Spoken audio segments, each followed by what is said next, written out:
visit to capture victory at 4 consecutive Champ Car events. Well, consider, in the last 5 decades, only 9 have ever accomplished that feat. Take a gander at who some of those men were. How tough is it to win 5 in a row? Well, only 2 drivers, each a member of America's racing royalty, have placed a 5th consecutive set of checkers in the trophy case. Today, a young Frenchman has a rare opportunity to place his name alongside those 2 icons of motorsport. In 1970, Al Unser seized 5 in a row. 36 years later, Sébastien Bourdais stands poised to match that amazing achievement.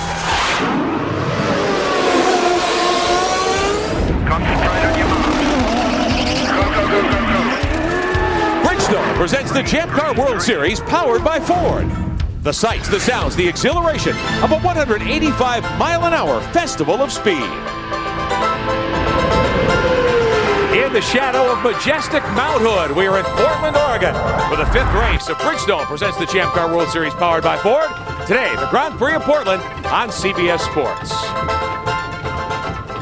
Hello again, everyone. I'm Rick Benjamin, and welcome to Portland International Raceway. If you've been keeping up with Champ Car the last couple of weeks since we left Milwaukee, a lot has happened. Driver shifts and changes in the middle of the season. You might call it an episode of The Young and the Restless. It all started right after Milwaukee when young A.J. Allmendinger, who'd been driving for Raceway since he came to the series, was let go. Mario Dominguez at Milwaukee drove for Forsythe. Cristiano D'Amato for Dale Coyne. Well, now, check this out.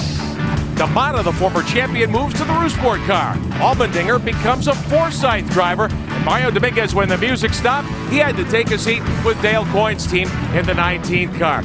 Derek Daly, all of this sets up quite a situation because A.J. Allmendinger and Paul Tracy are now teammates and they don't get along.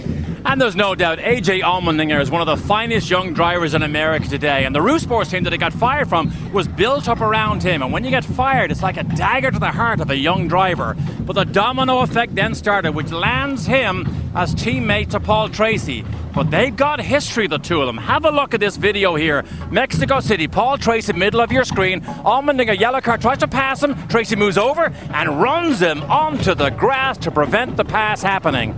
A.J. Allmendinger said afterwards, Tracy is nothing but an idiot. Well, now they have to work together. They have to trust each other. Yeah. And with more on what that may look like down the road, let's go down to our good friend Jan Beekes. Jan? And Derek, considering the way that this relationship started between Paul Tracy and A.J. Allmendinger, it's amazing how those turn of events have affected things. Remember the times when you were the team owner, he was your driver, you signed him up, but then as rivals, some choice words off and on the racetrack. Now, what do you do as teammates? Well, I think it's been good. I mean, obviously, it hasn't shown from my side of the team this weekend. We've really struggled in terms of our qualifying setup, but I think we got it sorted out for the race. But, you know, we can just work on a common setup now and really progress the cars to try to catch the Newman Haas team. So, obviously, AJ's starting up front. He's got a good shot today for his first win, and we hope that's going to happen. And he has been lightning fast in the car, making that transition. That would be the obvious question. First day in the car, you were the top of the timesheet. Surprising? A little surprising, but Forsythe is just doing magical since I've gotten here. Getting me fitted in the car, the whole team, everything that they do for me, they make me feel like they want me here. And it's fun to come back to the racetrack and have the guys smiling. So to get in the car, know everybody's happy and enjoying it and believe in me, makes my job just a little bit easier. And, of course, this all started with a move at Roosport. For that, let's get to Cameron Steele. Well, when the music stopped, Cristiano D'Amato had one of the most coveted rides in all of Champ Car, your 2002 champion, the winner here at Portland in 02, and last year's champion. The question is, how are you adapting to this new car? Well, of course, having not had the opportunity to test, it's been a real busy weekend, lots and lots of changes, big changes, small changes, go back and forth in a couple of bunch of setup options, but overall I'm getting more and more adapt to the car. Qualified 5th yesterday. I have a good car. I like the way my car handled in the warm-up, so I think if you look at all the sessions so far, we've just been getting better and better and better. The last session, which was the warm-up, was the best one for us, and hopefully the race that is the next one to come will be even better. Well, he did say before we did this interview that, well, I'm looking for a win in the next couple races, and if they slip up, I'm ready tomorrow. Let's go over to Jan, who is with the subject of all their affection. Yes, and of course, timing is everything. They fire up an engine the moment that we get to Sébastien Bourdais. But the obvious question is, all these moves have been made to try and beat you so that you can't win 5 in a row. With these changes of drivers, does that worry you? No, I think it's a nut factor that everybody wants to beat us. We won the first 4, so the McDonald's car is carrying a big target on his tail, but it's okay. We're kind of getting used to it. All right, Sebastian Bourdais hopes he's used to 5 in a row, which will put him in the same class as both A.J. Foyt and Al Unser Sr. A slice of Champ Car history in play today. If Sebastian Bourdais can get the job done, he'll start in row number 2. He won here 2 years ago. We'll be right back to set the lineup for the Grand Prix of Portland.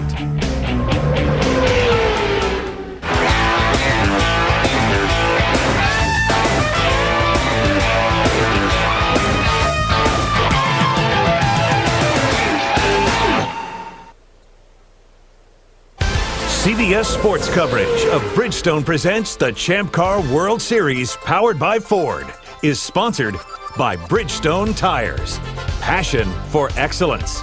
And by Ford. Bold moves. Closing in on green here at Portland International Raceway on this Father's Day afternoon. I want to say happy Father's Day to my dad in Florida. Michelle Beiser's with us this weekend. Michelle's been out and about. All right, Rick, thanks so much. And for those of you that don't know it, this race is traditionally held on Father's Day. Look at the array of just beautiful gifts that you can get for Dad. And speaking of that, we have lots of good stories up and down pit lane. I'm talking Paul Tracy and his son, A.J. Allmendinger and his father, Catherine Legge and her father, owners Kevin Kalkoven and his daughter Kirsty, and owner Paul Gentilozzi and his son. And Dad, for you, I'm so sorry that I haven't been able to get to the store the last couple of days, busy schedule, but no, I love you so much. Happy Father's Day. Mwah. Dad's just settled back with a cold beverage and enjoy the show here at the Champ Car Grand Prix of Portland. Getting set to fire the motors today and begin the 5th race of the 2006 season. Sebastian Bourdais going for 5 in a row. To give the command to put the field in motion today, the 41st Brigade of the Oregon Army National Guard. They are deployed in Afghanistan, and they join us to give the command today.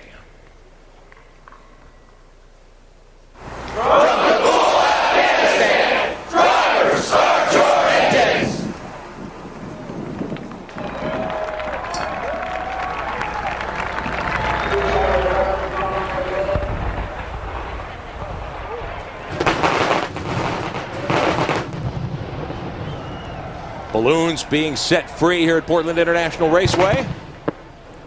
Teams awaiting the firing of the 18 motors here today. Part of the pageantry that is a Champ Car World Series event.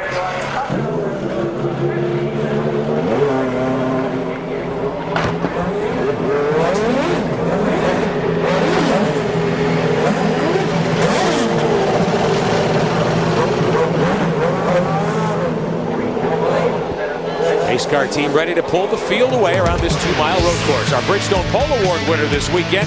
First time in a long time. Bruno Shankara still on the mend. The hole-in-the-wall Camps number 2, one of the Newman Haas cars. He took the pole in the very last lap. A.J. Allmendinger, who we told you just moved to the Forsyth team in car number 7. He thought he had the pole. Look at the disappointment on his face.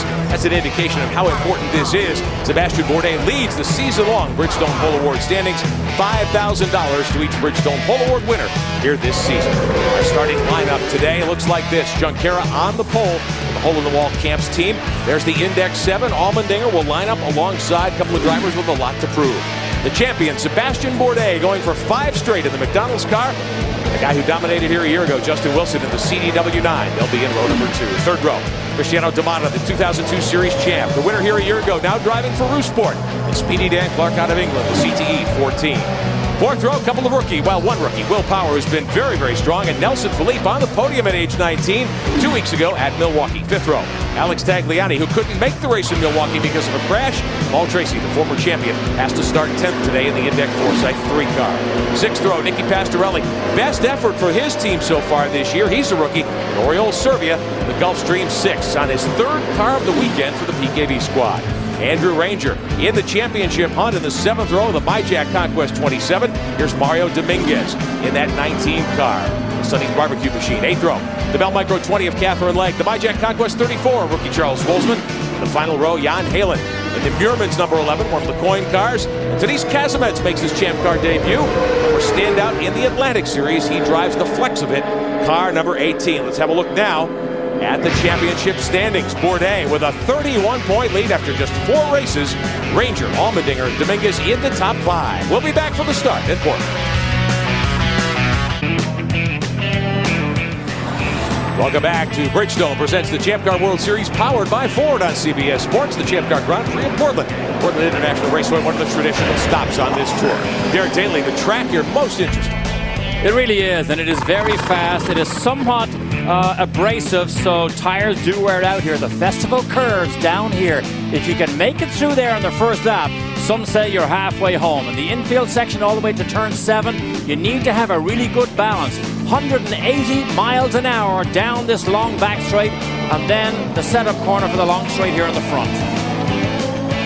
Lots of places to pass here, and Sebastian Bourdais will be looking to do just that in the McDonald's car number 1 as he guns for his 5th consecutive win to open the season. Qualified 3rd there. He did qualify 3rd, and he had a good run in qualifying, but Allmendinger was just faster, as was Bruno at the end. Justin Wilson in this car number 9, the CDW machine, starts 4th. Led the first 50 or so laps here a year ago and was dominating. An oil pump shaft broke in the motor of that car. His day was done down at the festival curves. Also on board looks today from Charles Walsman, back in 16th spot. Cameron. Well, earlier, Rick, you alluded to the problems of Oriol Servia in the number 6 Gulfstream car. He had problems between turns 11 and 12 2 times. In fact, he inverted the car on the first time through. He was okay. Going back out on another session, he had a similar problem and went into the tires once again, seemingly liking that spot. Very dangerous spot on the track, lots of high speed. He was using the curb quite a bit more than a lot of the other drivers, attacking very much as he goes through that section. He is now driving the 3rd backup car for the team, courtesy of Catherine Legg, and running the sticker on there, just like a little tribute to her for giving him the car. Let's go to Jan Bikas. Consider Bruno Shankara, who has qualified well this year, but has had twice problem in the first corners, being hit from behind. The first incident was, of course, in Long Beach. In Long Beach, he got hit from behind in a major accident in the first corner, and his race was over before the first lap. After that, of course, they moved on after a great... Let's get back to the booth for the start. It's been a difficult season so far, and the caution flag is being displayed. This will not be a start. J.D. Wilbur in the flag stand deciding that the field was not aligned properly, and they will go one more lap before green. Derek Daly. And what you hope when you get a wave off like that the people from the back half of the grid see it early enough, or that the team managers get on the radios and say yellow, yellow, yellow, because you can so easily have a check-up concertina effect, and then you have contact, and then you have disaster. They've been racing here for an awfully long time. This is a pretty narrow racetrack, very challenging. Once more, let's go back downstairs to Jan Bikas. Well, Bruno Shankara is happy that they've had the caution because he wants us to review what's happened to him this year on both of those starts. We started to talk about Long Beach, where he did get hit from behind in the first corner. He felt he had a very fast car there. Well, it's a very similar situation to what happened in Milwaukee. In Milwaukee, it was a case... In Long Beach, of course, there's a couple different angles to show the impact that we have for Bruno Shankara. In Milwaukee, of course, it was a case where he didn't get a very good start. He dropped off the front row and then was hit by Mario Dominguez, which, of course, many people feel that was the springboard that made all these driver changes. Now, today, what he really wants to do is he wants a great start. But check out what he's put on his fuel tank here. All he wants for Father's Day, a call from my kids. Got it. I want the pole. Got it. The only box not checked, I want to win. It would be great to see Bruno in victory lane after those injuries at Indy a year ago. Derek? And the sticker that Cameron mentioned on Servia's car is car courtesy of Catherine Legg. Let's see what he does with it. Ready to go at Portland. Green flag, green flag.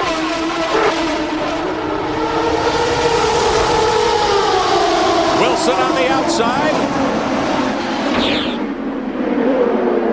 Allmendinger leads him through the festival curves.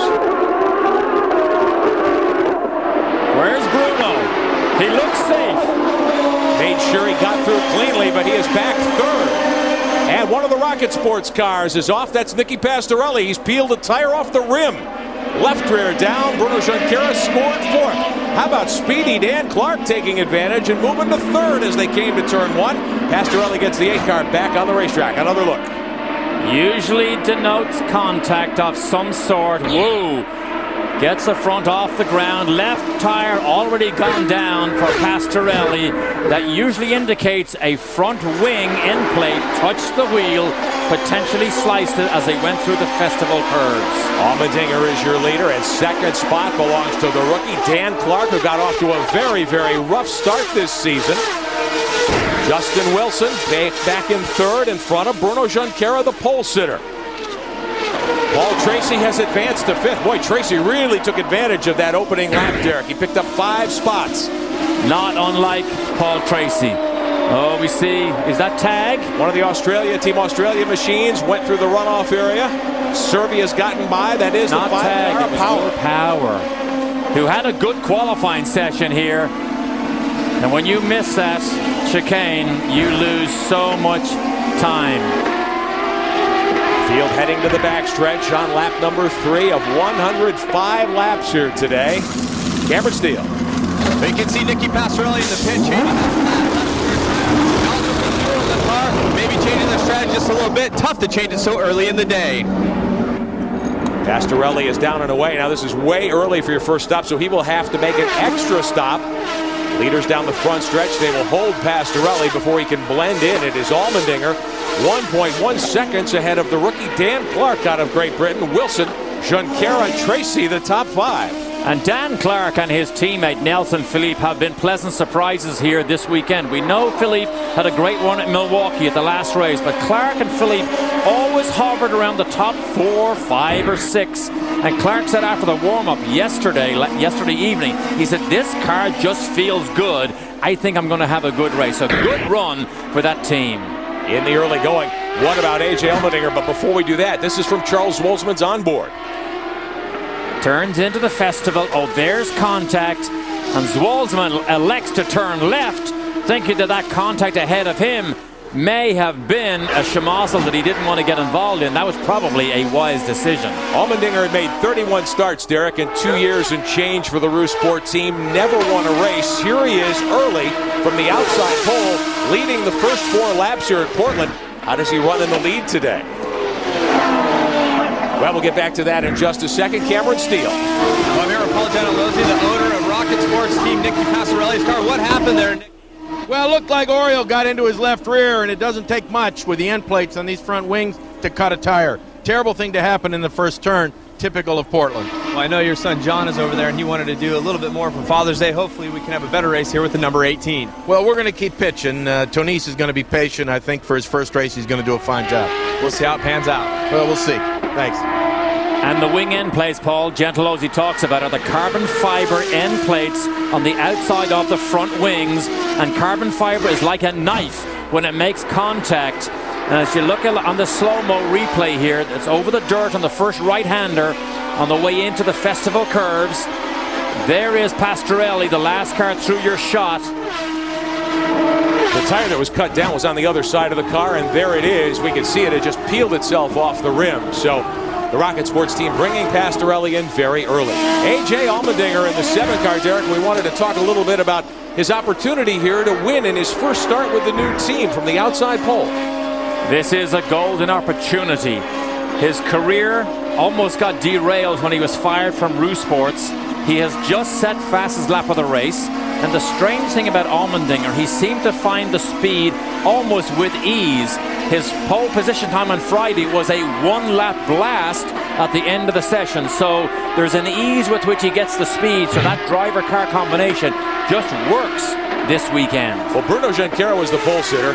He really suffered on that start. He sits 4th, but his teammate, Bourdais, who started in the 2nd row, going for 5 in a row to start the season. Bourdais back in 7th, trying to track down D'Amata there in the Rousport number 10. Oh, that's a great speed shot we have for you. Going away over the curb, almost 180 miles an hour in the qualifying sessions down through there. You go over the curb. That's where Oriole Serbia had his 2 big crashes that we showed you earlier. But things settling down here. Allmendinger still fastest lap of the race. He continues to pull away here. He is in control. We're watching Wilson, who is in 4th place.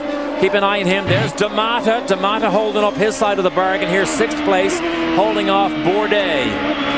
So Bastion Bourdais in the McDonald's car number 1 for the Newman Haas team. Wow, this is going against the form, isn't it? You see Allmendinger, Clark, love to see it.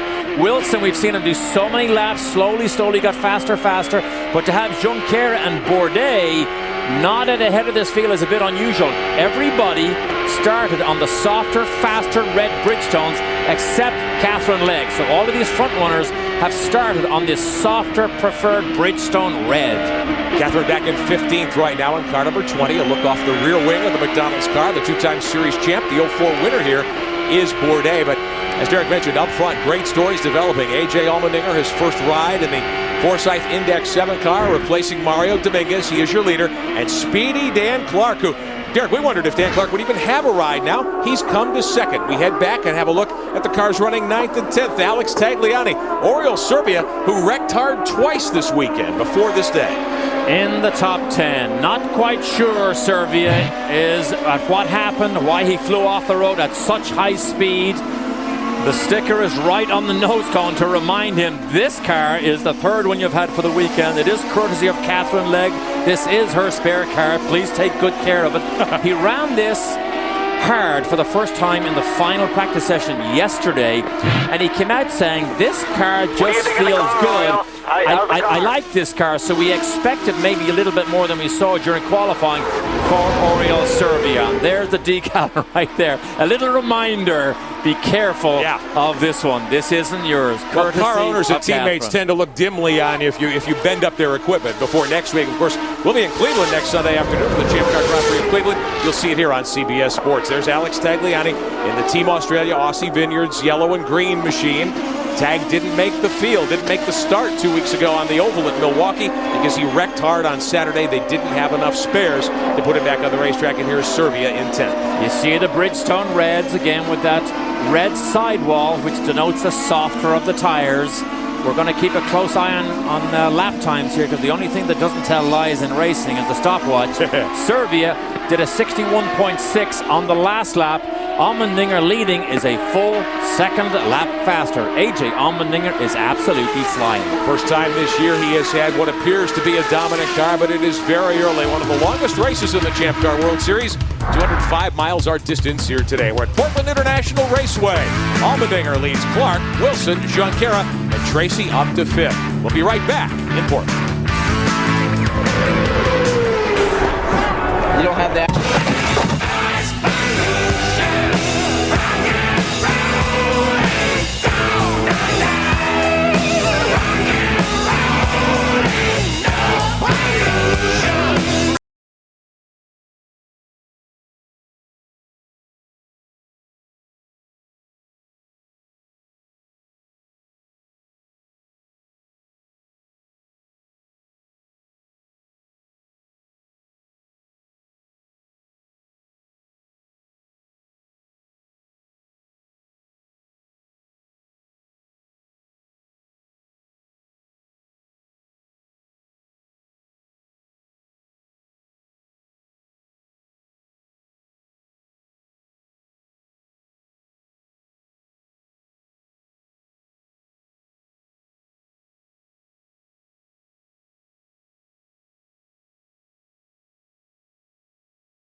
Ford. Years ago, he was in Formula Ford and Formula 3, and then here. It's a big step, and we all knew it was a big step for him, so I expected it to take some time. I think a couple of accidents, hurt the confidence a little bit, but, good guys to stick with it come through, so I think he's over it. Thank you, Keith. The HBM team doing very well with the driver, Dan Clark, in second spot. Justin Wilson, the CDW 9 car. Derek, they were so good here a year ago. Led more than half the race before the motor let go. He's picked up one spot, but hasn't really come to a challenging position here yet. I'm watching the lap times of Justin Wilson. 60.9 in the last lap. A tad quicker than AJ Allmendinger, but it looks like he's happy to just settle down a little bit here. Here's in through the infield section. Long left-hander. Punishes the tires here. Down to a right-hander leading onto this long back straight. 180 miles an hour. You wear the tires out pretty easily here. A year ago with Justin Wilson, as we told you, dominant. The Bridgestone Pole Award winner here at Portland. At the time, he was gunning for his first career win. Just past the 50-lap mark, going through the festival curves. The oil pump shaft let go. Tears your heart out. You talked about a dagger through the heart. That was a dagger through his heart that day. And that is one of the emotional highs and lows of motorsports. But he came here, again, determined to prove a point. He is P3 at the moment, but he's not able to run at the same speed as Allmendinger and as speedy Dan Clark. Jan Beekes. With Carl Russo. And Carl, we were just reviewing the heartbreak of last year, but now things seem as though you're in position maybe to strike again with Wilson. Well, I think Justin and Cristiano are both doing a good job. I think there are 5 good race cars in this race. The 2 Newman Haas cars, AJ's car, I think Paul's going to have a good car, and both of our cars. I think this is going to be a heck of a race with a lot of strategy to come. So I think we're all in a good position to go compete for the front. Talking about strategy, you sparked it off by dropping the bombshell about the driver change. How tough was that to do? I'm sorry, say that again? How tough was that to do for you to make that change? Well, I mean, I think as everybody knows, AJ and I at some level started together with the team way back when. Won a lot of champions together. I think the world of him. I couldn't be happier for him. I mean, he's a tremendously talented guy. But it was time for both of us to go find different environments, and we have. He's obviously off demonstrating what he can do, and hopefully Cristiano will join the CDW team and we'll take both cars to the front. But I think both situations are going to work out well. Thank you, Carl. Thanks, John. Carl Russo trying to get his team onto the podium and in victory lane. Cameron Steele. Alex Tagliani just a little long on the stops, and I asked the team, are there going to be any changes? They said absolutely not. Car is fine. We're just going for the same power and alternate strategy. He does a running back to 61. Maybe they told you that, Cameron, but I did see a mechanic make a wing adjustment on the front wing. The little adjuster is right here, well, right there on the front wing. They made an adjustment.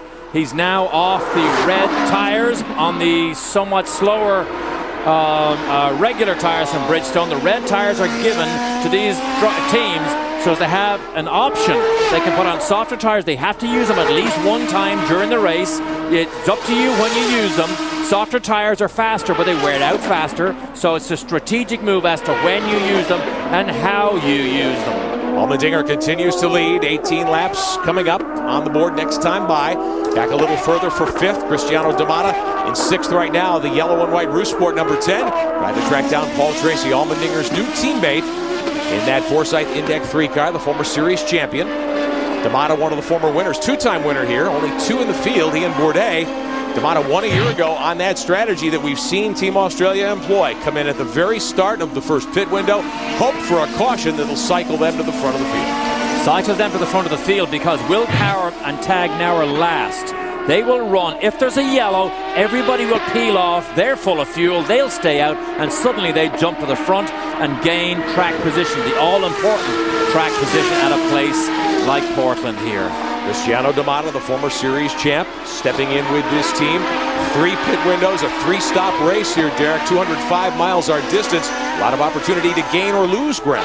The windows are wide here, and if you don't take the gamble before the first pit stop, you can do it all over again on the second round of pit stop. But if you take the gamble, that's exactly what it is. If you don't get the yellow, now you are firmly in last, chasing everybody else. But look at Allmendinger here. This car has just been good. He just felt good in this car. Unlike Paul Tracy, his teammate, Tracy has been loose. fighting the back of the car, sliding the back of the car, flying off the road in practice has been Paul Tracy, not A.J. Allmendinger. What a way to come into a new team. Tracy on the radio telling his team he's got to push in that car. Here's what happened with Allmendinger earlier. Tracy, I should say, a little earlier. Back of the car, fighting with it, no grip, is on the power, just gets it sideways, and it still gets away from him. And he still wasn't finished then. Saturday, fighting to get rear grip, and again this happens. This just shows you how much Paul Tracy was trying to get the back of the car under him. Meanwhile, A.J. Allmendinger, whatever setup he had, he was saying, my car is good, I'm fine. They try to copy as much of Allmendinger's setup to put it onto Tracy. However, he just never got comfortable. Oh, with different driving styles, how much can you do that? Oriol Serbia, meantime, will bring the Gulfstream car early to pit road.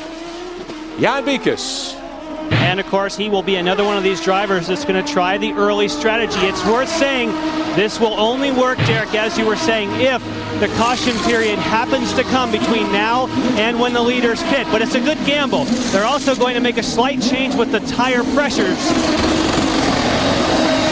A quick stop for Serbia, but again, Let's go, Oriol. Got to hustle, bud. They want him to hustle. You stay on the lead lap and you hope for caution. And when you talk about before the leaders make their first stop, the window's 9 to 30. So about lap 30, we expect all the leaders in if it continues to go green. So the gamble is played out in the next 10 laps. A.J. Allmendinger in that car, number 7. Now, Mario Dominguez drove that car the first 4 weeks of the season. We showed you some of his difficulties. He took out several cars, including the car of his teammate Tracy, both in the season opener at Long Beach 2 weeks ago on the Milwaukee Mile. But Dominguez had the pole with that car at Houston a couple of weeks earlier in the month of May, and led laps there as well. What a beautiful backdrop for the Champ Car Grand Prix of Portland. Glad to be with you today on Father's Day on CBS Sports. Right back with more in a moment. Right front tire down, his over-the-wall crew. Now, tires really in play. Marty Armstrong there and Louis Pericarpi having to handle the chores and get good new Bridgestone Potenzas. Meantime, here's Sebastian Bourdais, the series champion, trying to race by Cristiano D'Amata. Couldn't do it, Derek. Oh, that's 150 mile an hour, even when you slow down to try and force the issue down here at the end of the back straight. That was a brave move by Bourdais. However, when you chase a championship, you usually elect to try the move, but not make anything of a rash decision, and we saw Bourdais back out of it. Let's reset for you. Allmendinger continues to lead at lap 25. Justin Wilson now second. He is 9 seconds back. Then Tracy, Shankara, and D'Amata. Bourdais sixth, Jan Bikus. Talking about Sebastian Bourdais, the team does not like, obviously, what happened at the start, but they immediately shifted gears and say, okay, we're cruising, we're saving fuel, there's no panic, the car is fine, we want to check our tire wear. So Sebastian Bourdais certainly has not yet shown all the speed that he has. Newman Haas, famous for saving for the end of the race. Saving fuel, and what that means is if they can use less fuel to run this speed than their rivals will be using. When the rivals peel off into the pits, they're hoping that Bourdais and maybe Shankara can run 1 or 2 or more laps longer on a light fuel load and make up some time over their rivals who will be full of fuel. Paul Tracy runs third. That's the blue and white Forsyth car. Here's your pole sitter, Bruno Shankara. The hole-in-the-wall camps, Newman Haas 2 car. Not happy with the way the start happened. He was the pole sitter. Should have brought them to green, Derek. Instead, he ended up 6th after the start. Wow, did you see how far Tracy pulled away from Shankara in just 1 lap? So Tracy may have a car that's actually beginning to come in after 26 laps. Jan? For Bruno Shankara, you hit it right on the head there, is that they were very upset about the start. The team felt, the hole-in-the-wall camp thought that he was jumped on the start. But they spoke with Champ Car, they reviewed the tape, they reviewed the timing strip, and thought that, in fact, no, he was in the lead when the flag came out. The rule here now is, as soon as the green flag flies, you may overtake. Of course, he was overtaken big time on the approach to the festival curves. Now they're just riding around like Bourdais, trying to save fuel. Heading to the front straightaway, Shankara runs in 4th. D'Amata in the Rousport 10, his first start for that team. He's 5th in front of Bourdais, who is in 6th position. Now we're about 3 laps away from the end of the first pit window. Here's the way you might play the pit strategy to get to the front. As we told you, stop early in the pit window. We saw several drivers do that, the Team Australia guys. And then you need a caution, as Derek explained. That would get you to the front of the line and give you an opportunity to pick up track position and perhaps build a lead, but it hasn't played out that way so far, Derek, as you pointed out. 2 more pit stops necessary, so you've got 2 more times perhaps to try that strategy. 2 more pit windows upcoming as we watch Shankara run in the 4th position here.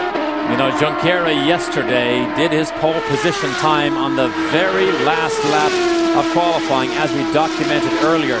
He was so thrilled, believe it or not, having clawed his way back from the serious back injuries he received at Indy last year. He said, "This is like a win for me."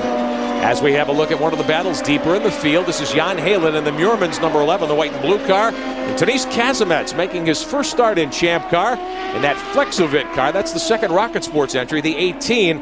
He's about 5 car lengths behind Halen there. They're running 13th and 14th. Kazimets having a little trouble, I think, coming to grips with the Champ Car, Derek, a place where he had won in the Champ Car Atlantic Series a year ago. And very successful, won 2 races last year in the Atlantics, but these are different animals. These are heavier. You got to muscle these things around a little bit. And Kazimets is going to take a little bit of time just to get familiar and comfortable with just how different these cars are. Did he just peel off? Watching the 2 Rocket Sports cars, Nicky Pastorelli back there. I think he headed to pit road.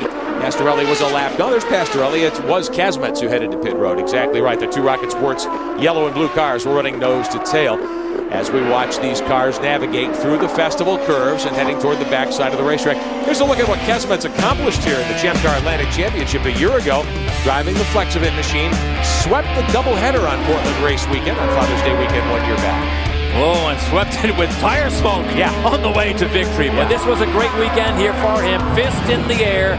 But this is a different animal when you come here this weekend. No matter how much success you had in the past, you need to start back at ground zero. Use this just as a confidence builder to say, yes, I can drive racing cars, but this is a whole new learning curve. Jan Halen, the Dale Coyne Racing Muirman's car, the number 11, sitting in 13th. There is Nicky Pastorelli, 18th and last at the moment, 1 lap down. Make it 2 laps down now to the field. Tanis Kazimets had come to pit road. Oriol Serbia flashing by there a moment ago. Serbia in 16th. Remember, he stopped very early, put the black tires on. Here comes Halen.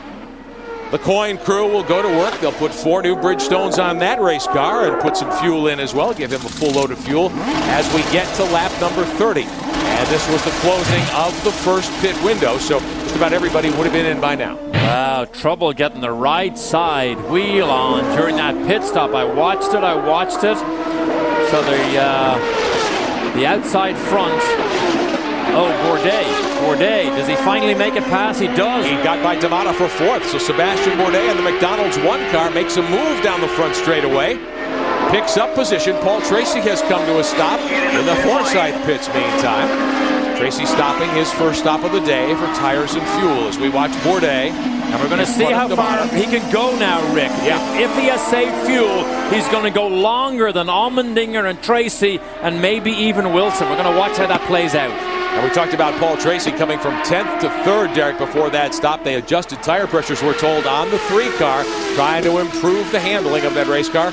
Andrew Ranger stopping the MyJack Conquest car for fuel and tires as well. Another look here. Long down the front straight, up under his rear wing. There's the suction, down the inside of the brake zone. Just take the line over the top of the curbs, and D'Amata could do nothing except allow Bourdais to take the line and take the pass. A.J. Allmendinger continues to lead. That puts Bourdais up into 4th now. Drivers making their first stop. We're hearing that Allmendinger will stop next time. Now, how about this? Bourdais pressuring his teammate Shankara for 3rd position. 4. This lap, Bruno is coming in. Did you see Shankara fight with the wheel through the right-hander? He looks very, very loose. A.J. Allmendinger, the race leader, he's led all the way. This is lap 32. We're hearing he is going to make his first stop of the day for the Forsyth Index team. And he peels off to pit road. So your leader is on pit road under green. Okay, this has to be inch perfect. He's never done a stop like this with this particular team. Cameron? Take a while. Right on those marks, okay. Slid past the marks just a little bit, Derek, but they're going to the reds once again. I was talking to Michael Cannon. He said they love the balance on the car. They have 2 sets of stickers for later in the race, and they're going red now. I'll send it down to Jan Beacus, Justin Wilson headed your way. Yes, Justin Wilson, and behind him will be D'Amata. We watch AJ leave as they go to the black sidewall Bridgestones, and behind we'll watch the service for D'Amata. They want to get all the fuel on that car. We now look back and see if they do a different strategy. They go with the red sidewall Bridgestones for D'Amata. So they're splitting the strategy at Rousport. You only get 2 sets. This will be his last one. Bruno Shankara beats him out. So Bruno Shankara beats out D'Amata, but D'Amata's trying to challenge back. So Shankara first off pit road. Last year's winner here, D'Amata, in that yellow Rousport car. Look at Tracy. Tracy right there as well. Now he's at full cry. He's alongside D'Amata. On warm tires, he's now going to try and do the same to Shankara. Tracy trying to move up to 4th position, and he gets there. Paul Tracy, former series champion, in that Forsyth Index car number 3. Bourdais, the series champion. First stop of the day on Beacus. And the most significant part of this pit stop is that it comes 1 lap later. Can you see Wick on the radio? They're also going with the red Bridgestone sidewalls. And when you go 1 lap longer, that's going to help later in the race. Hang on, okay, go. Where will he come out? That was 10.6 seconds, a little bit long. They took a lot of fuel. Where is Tracy? Oh, here's the group coming down the right side of your screen. Bourdais stays ahead of Tracy and D'Amata and Shankara. The reason, Derek, of course, if you can run 1 more lap, you're running your car when it's light and you're running it with hot tires, that's a huge benefit. And Bourdais with the new reds, the reds are as much as 0.4 of a second faster, particularly when they're new. AJ Allmendinger with 33 laps on the board. The pit stop cycle leaves him out front. Now, let's take a look at our Ford Bold Moves moment this weekend.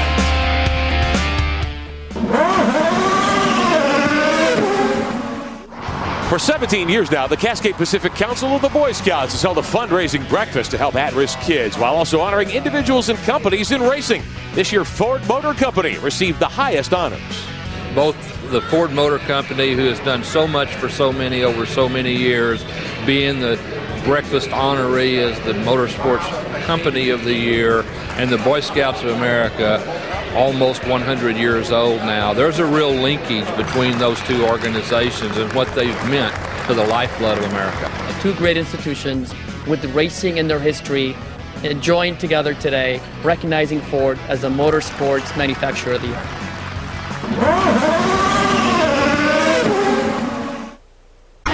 From Portland International Raceway, Portland, Oregon, I'm Rick Benjamin with Derek Daly on CBS Sports. The Champ Car World Series, the Champ Car Grand Prix of Portland.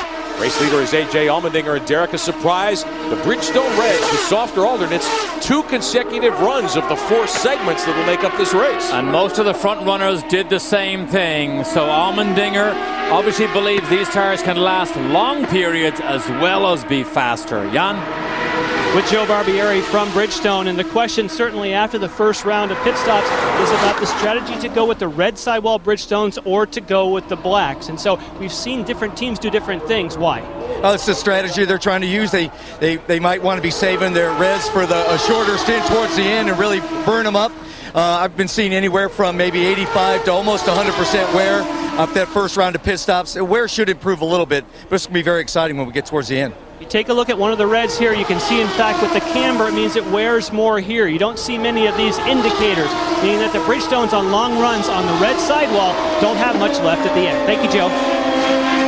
Watching Allmendinger building his lead, 7.5 seconds ahead of Justin Wilson. Dan Clark in 3rd. Now, we haven't seen Clark in a while, Derek, but after the pit stop sequence, Speedy Dan has cycled himself back to 3rd spot. The only problem is he will have to stop earlier than everybody else, which means he'll lose track time again, unless the yellow plays out for him. But whatever happens, Dan Clark, our rookie 22-year-old from England, is having an awesome day, displaying the fact that he has raw speed and ability. But what about this boy here, Allmendinger? Whoa. AJ Allmendinger liking the situation. About 1.95 was your number before. On board with Charles Wolfsman in car number 34, the MyJack Conquest machine. He's 13th, but he is going to be facing a 10-second penalty the next time he comes to pit road. He's been shortcutting the course. Champ Car has officials, of course, all around the racetrack. if you don't stay on the road, if you go through an area like at the festival curves and you gain ground or gain a position, they can assess a penalty that holds Wolzman for an extra 10 seconds next time he stops. He's 13th already, so the penalty probably will not prevent him from a podium finish here today. What about Paul Tracy in car number 3? He'd gotten into 3rd spot, Derek, but on this second set on the Bridgestone Blacks, he's 7th now. D'Amata has gotten back around him, as has Junqueira. Strange thing about Tracy, he's never been dynamite fast here at Portland. Despite the fact that he has 37 poles and 30 wins, none of them came here at Portland. And Tracy even says himself, and Mike Cannon did about A.J. Allmendinger, we're never spectacular here, we're good. But Nelson Philippe now trying to run down Paul Tracy. 8th place for Philippe, coming off an awesome run at Milwaukee. Now has Paul Tracy in his sights. You think he'd like to run him down and pass him? You know he would. Whoa. 2 weeks ago on the Milwaukee Mile, Nelson Philippe is from France. He races out of Miami, Florida, just 19 in his 3rd season in Champ Car. A couple of years ago, Derek, when he came on the scene, you and I started working here together, and I think a lot of people felt that your time comes with smoothness. he was a driver who did not have a great future in the sport, but in Milwaukee he's been improving gradually. How about this? Racing hard with Sebastian Bourdais. And actually pulling the move off down the inside. This race here, I think, just gave Nelson Philippe that little injection of confidence that he proved to himself, I can run with these boys, and look, I stand on the podium. And I think when a driver gets confidence, you just have that ability to run on the ragged edge. And that's what we expect more from Nelson Philippe as the races go on. Take a look at the top of your screen. If you're not familiar with Champ Car, power to pass. Cosworth gives these drivers 50 additional horsepower with a button on the steering wheel. They have 60 seconds of that to use. We're showing you how much time each driver has left in their bank here today. Jan Dikas. And on this Father's Day, we're talking about Nelson Philippe. Let's talk to his dad, Thierry Philippe. You've got to be so proud. We just showed the replays of what happened in Milwaukee. You had to be so proud as a dad. Yeah, we were very happy for Nelson, mainly. He did a very good job, and we're so happy for him. What about today? It looks like he's racy. Are you at a case where you're just kind of laying back? Do you hope that he's going to be able to move forward like Dan Clark had done? Well, I don't know. Let's see. Let's hope. And at the moment, he's racing with Paul Tracy, and he was with Sebastian Bourdais. So everything looks good. So let's see. All right. Have a happy Father's Day. Thank you so much. Thank you. Watching Nelson Philippe continuing to circulate in 8th. He's several car lengths behind Tracy, about a second and a half at the moment. His finishes this year, 2 top 4s, but a couple of finishes pretty deep in the field. Had problems at Monterey and Long Beach. And today he has a heart monitor. They are monitoring his heartbeat throughout the course of this race. Champ Car Medical is doing it as a study to see the type of physical exertion a driver goes through on a road course like this. I did this back in 1984. I'm really interested to see what his heart monitor numbers and graph looks like, because I'll tell you at the next race what the result is. I think you'll all be surprised how high the heartbeat goes for these race car drivers. Battling through lap traffic, you've got Sebastian Bourdais trying to track down Dan Clark for 3rd. Right with them is Bruno Shankara. They get by Nicky Pastorelli's Rocket Sports car as they head through the backside of the racetrack. Oh, did you see Pastorelli trying to get out of the way? Yeah. Drove up on the curb, trying to be courteous to give these boys the line. Look at this. Clark, Bourdais, Junqueira, D'Amata, all in a line here. Great stuff. 3rd, 4th, 5th, and 6th in play here as we work lap number 43 of 105. The Champ Car Grand Prix of Portland. Do you hear that rev limiter for Bourdais at the end of the straight? Watching Oriol Servia in car number 6. He runs in 10th position in the Gulfstream PKV car. That's the car that Cristiano D'Amata won with a year ago on the backstretch. There's young Andrew Ranger. He's not 20 yet either. The MyJack Conquest number 27. Right now he runs in 12th, trying to track down rookie Will Power. In the Aussie Vineyards car number 5, he is in 11th spot. And Power is going to make his 2nd stop of the day. Again, rolling the dice with an early stop, hoping for a caution that would put him at the front of the field. Cameron Steele.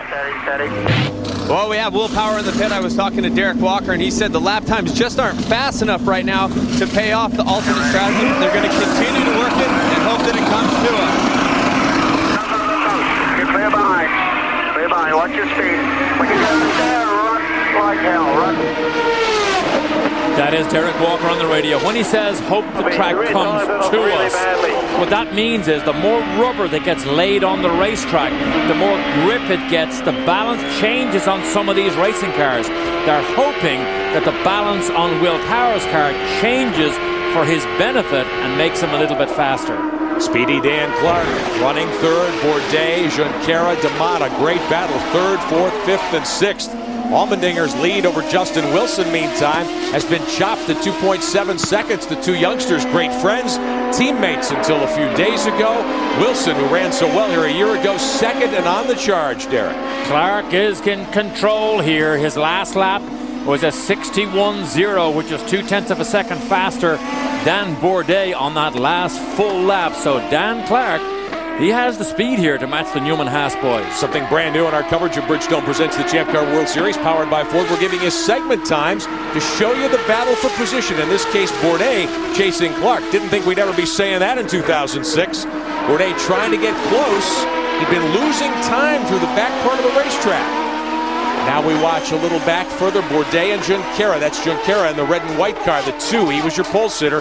He is 5th right now. There's Clark running 3rd, Bourdais 4th, Junqueira 5th, D'Amata 6th. As they come to turn number 1, working lap 46. Allmendinger had a little problem evidently getting by the lap car of Catherine Legg. Now he's cleared the 20 and has started to add again to his lead over Justin Wilson. It's 3 seconds at the moment. Some of the cars deeper in the field starting to use alternate pit strategy. Allmendinger has led all the way other than his first pit stop. Wilson, Clark, and Bourdais. We'll be right back in Portland.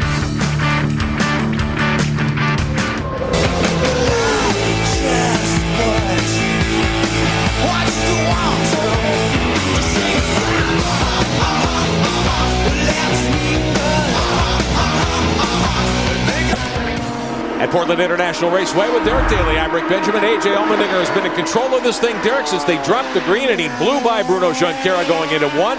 3.5 seconds ahead of his ex-teammate. And there has to be some irony here that A.J. Allmendinger, one of the best drivers in America, gets fired out of Roosports, and Roosports has spent the afternoon trying to chase him down when he jumps into this Forsyth car here. This is an awesome display, but boy, this is a grudge match at the front of this field. Jan? Yes, and what's so interesting with Justin Wilson, it's worth remembering that he's on the blacks and we have AJ on the reds, and if you can maintain station or even close the gap, that really is an indicator of some serious speed that's going to come in handy at the end of the race when he gets his quicker tires. Allmendinger going with the reds, the alternate tires, about 0.4 of a second quicker at the start of his stint. 2 consecutive runs to try to build that lead, Derek Daly, but he's got to know that he's got Wilson close, who's very good here. Clark and Bourdais also lurking in the weeds. Wow, that's a great point, Jan, because I'm following it here. There's about 0.4 of a second faster is Allmendinger over Wilson. So can he make enough of a gap? Jan? Basically running about 4 to 5 tenths lap away. We're listening to the radio while Oriol Servia makes his stop. Remember, we expected him to be first because he was the first on the first round of pit stops. Right around 10 seconds for Servia. We got to make hay now for us. And make hay, obviously, when you go out on a full load of fuel and cold tires, that's where the driver really earns his money.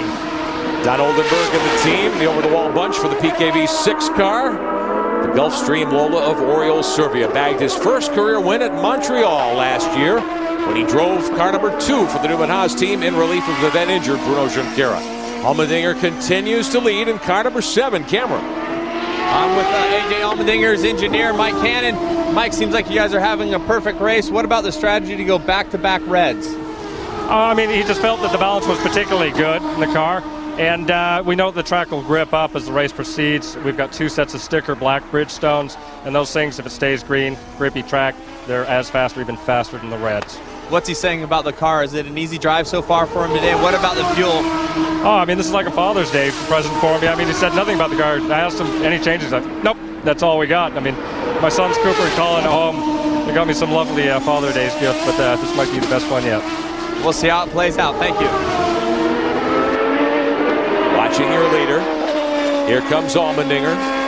Off of turn 2, 3, heading to 4. Now, 2 weeks ago at Milwaukee, everyone thought that Allmendinger and the Roux Sport team, that was a marriage that was going to continue in racing for quite a while to come. He ran 4th there, but there was a pit stop sequence that might have given us a little bit of a hint of things to come. Let's take a look back at the Milwaukee Mile 2 weeks ago and show you what happened.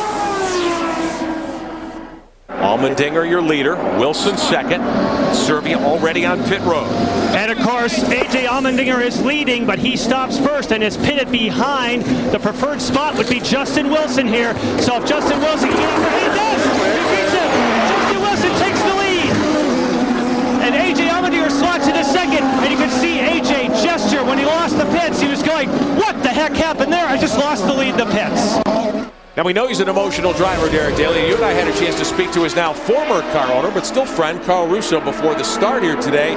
Emotion with race drivers can be a great thing, but it can be a difficult thing, and maybe it is for Allmendinger. Never allow circumstances to dictate your behavior, but what a busy week for A.J. Allmendinger. Take a look back at what happened with Allmendinger over the last several days. He was released on June the 9th. Next day, he had plans. He took his now fiancee Lynn to Niagara Falls. They went ahead and got engaged. He didn't have a job at that point. But then the next Tuesday, he signed with the Forsyth Indac team. What was originally said to be a 2-race trial. Kind of like moving in together before the wedding day. Well, the fiancee Lynn Kushnirenko is a former Miss Shankara from Toronto. She is here to support him. With the eyes of the world on AJ right now, can he be mistake-free when the heat is being turned up in the pressure cooker here? This is a great test for him. Allmendinger continues to lead 3.5 seconds the advantage over Justin Wilson. He has saved 36 seconds of Cosworth power to pass on tap. That extra 50 horsepower that's there with the touch of a button. And the last 2 laps by Justin Wilson have been just a touch quicker than Allmendinger, so Allmendinger is no longer beginning to inch away from second place Justin Wilson. Well, the driver saw the crossed flags moments ago. Let's take you through the first half of the action here today at Portland International Raceway. We call it halfway home, and Bridgestone presents the Champ Car World Series, powered by Ford. Bruno Shankara was your pole sitter. He got snookered on the start, gave up tons of ground. They were way wide into turn 1. Everyone got through somehow safely, but Allmendinger from the outside pole jumped to the lead, and that was Dan Clark moving to second. He continues to do well. He runs third here. Nicky Pastorelli had a frightening moment up over the berm and almost into the air. He had cut down his left rear tire. Apparently a wing end plate got him. Allmendinger worked on building the lead through the first couple of laps, first handful of laps. This is Clark. As he had to run through the runoff area, he had shredded a right front tire. He came all the way around on that bad skin. They put a new Bridgestone on. Bridgestone pretends is doing a great job here. He was down and away. Allmendinger made his first stop. The cycle put him back at the front of the field, but they used up both of their sets of the alternate tires, the Bridgestone Reds, that are about 0.4 of a second quicker. Cristiano Damata, who took over the Sport 10 ride from Allmendinger, making his stop as well. He's been battling hard with Shankara. Allmendinger has been the dominant player through 54 of 105 laps today, and we're halfway home and then some at the Champ Car Grand Prix of Portland. Allmendinger down the front straightaway, getting lap number 55 on the board, 50 to go. Lynn Kushnirenko watching, smiling, very pleased. They've got wedding plans in the future. And her fiancé dominating the show so far. It would be Allmendinger's first career win, his 32nd career start, Derek Daly. With a long way to go yet. Oh, you don't think we ought to give him the trophy quite yet? He is under pressure to perform here. This is a great mental test as well as a physical and talent test for A.J. Allmendinger this afternoon. Allmendinger is 3.5 seconds in front. We'll be back with more of the Champ Car Grand Prix of Portland after this message and a word from your local CBS station.